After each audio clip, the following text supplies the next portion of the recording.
அடிமுடி காண்பார் அயன்மால் இருவர் படி கண்டிலர் மீண்டும் பார்மிசை கூடி அடி கண்டிலேன் என்று அச்சுதன் சொல்ல முடி கண்டேன் என்று அயன் பொய் மொழிந்தானே. அடி திருவடி நுனி, முடி தலையுச்சி. அயன்னா பிரம்மன், மால்னா திருமால்.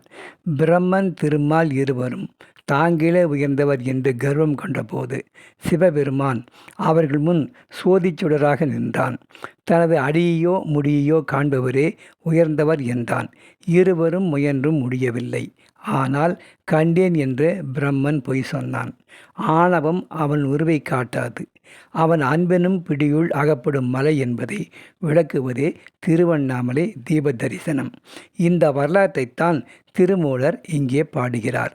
சிவபெருமான் திருவடியும் திருமுடியும் காண பிரம்மன் அன்னப்பறவையாக வானில் பறந்தும் திருமால் பன்றியாக பூமியை குடைந்தும் தேடினர்.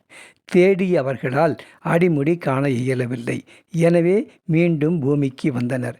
திருமால் என்னால் திருவடி காண முடியவில்லை என்றான். பிரம்மன் திருமுடி கண்டேன் என்று பொய் சொன்னான்.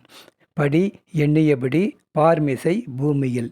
அச்சுதன் திருமால் பிரம்மன் பொய் சொன்னதால் பூமியில் அவனுக்கு கோயில் இல்லாது போகச் சிவன் சபித்ததாக புராணம் கூறுகிறது.